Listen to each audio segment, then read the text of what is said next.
Je sais pas comment un jour t'es chez toi, tu te lèves et tu te dis tiens, si je mettais des caméras sur mes chaussures pour regarder en dessous des jupes des femmes.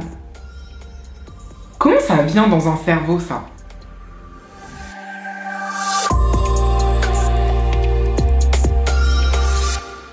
Après YouTube, qui a fermé la chaîne de Dieudonné le mois dernier, c'est Facebook qui a annoncé lundi avoir définitivement banni Dieudonné de Facebook et d'Instagram pour contenu se moquant des victimes de la Shoah et termes déshumanisants à l'encontre des Juifs. Dieudonné a d'ailleurs réagi sur Twitter quelques heures après en dénonçant la chute de la liberté d'expression.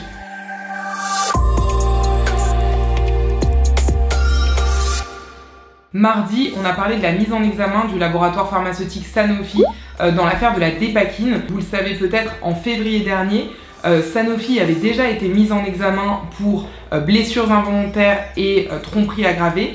Et là, Sanofi vient d'être mise en examen pour homicide involontaire. L'affaire de la Dépakine, en fait, c'est l'affaire du nom d'un médicament, donc la Dépakine, qui a été mis sur le marché par Sanofi. Ce médicament, c'est un antiépileptique qui a également été prescrit à des personnes qui présentaient des troubles bipolaires.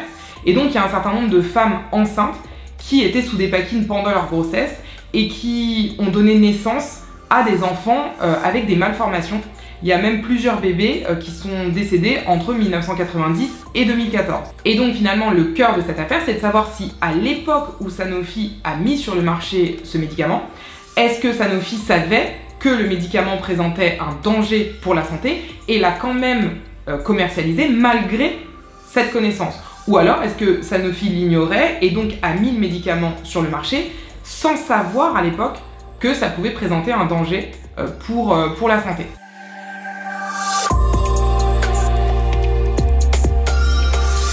Mercredi, on apprenait que des Français ayant été blessés dans l'explosion survenue à Beyrouth la veille, le parquet de Paris avait décidé d'ouvrir une enquête pour blessures involontaires.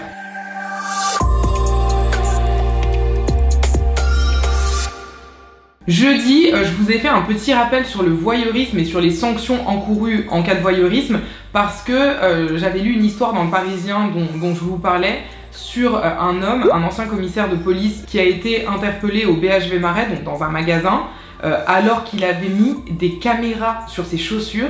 Il est suspecté d'avoir, avec son dispositif, essayé de regarder en dessous des jupes des femmes. Et donc à la suite de cette histoire, je vous ai fait un petit point sur les sanctions encourues en cas de voyeurisme, à savoir 1 an d'emprisonnement et 15 000 € d'amende, mais ça peut aller jusqu'à 2 ans d'emprisonnement et 30 000 € d'amende dans certaines circonstances, et notamment lorsque vous filmez, lorsque vous prenez des photos, lorsqu'il s'agit d'une femme enceinte, d'une personne âgée, ou que vous êtes dans les transports en commun, etc. Je vais aller vérifier sur internet. Caméra pour basket.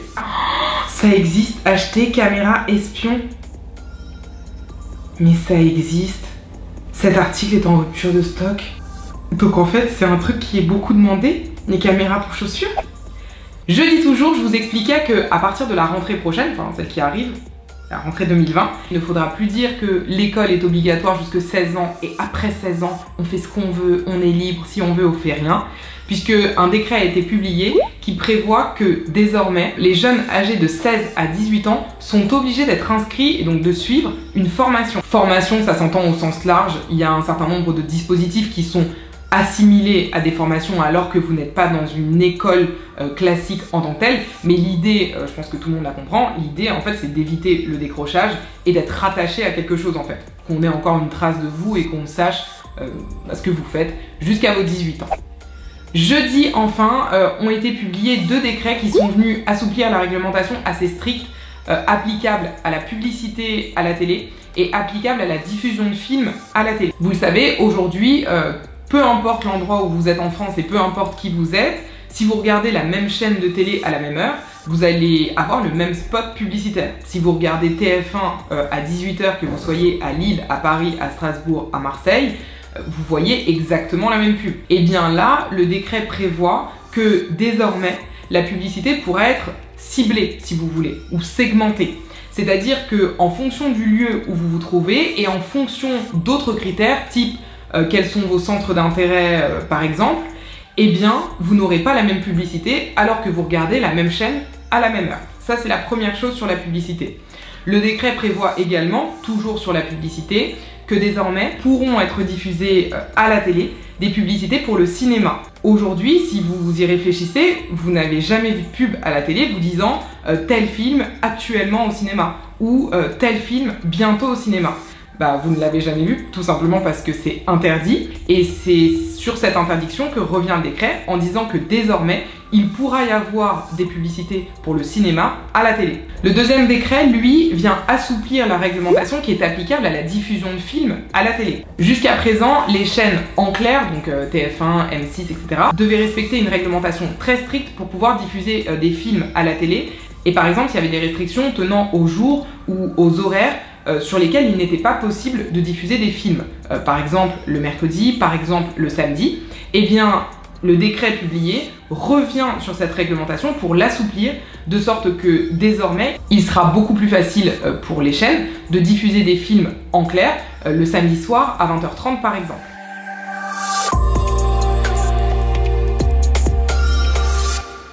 Vendredi, le Conseil constitutionnel a censuré l'essentiel des dispositions de la loi qui prévoit des mesures de sûreté à l'encontre des personnes condamnées pour des faits de terrorisme. Je vous explique. En principe, lorsque vous êtes condamné à une peine de prison ferme, vous purgez votre peine de prison ferme et ensuite vous sortez de prison.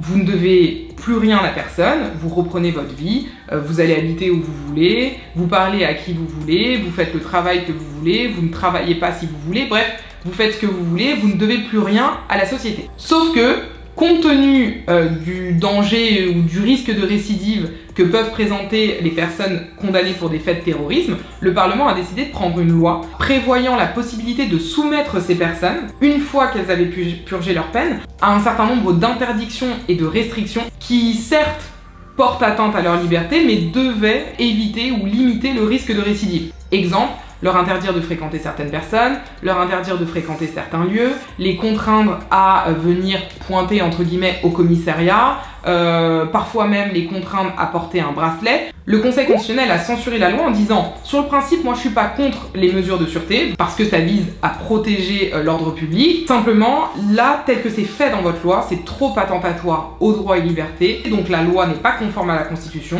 Donc elle est censurée, et donc les mesures que vous avez prévues dans la loi ne peuvent pas entrer en vigueur.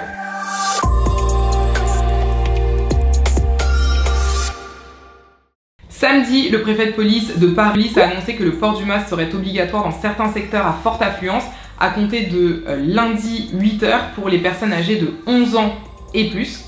Donc les personnes âgées de 11 ans sont inclus puisque c'est 11 ans et plus. Paris rejoint donc la liste de plus en plus nombreuse des villes imposant le port du masque dans l'espace public.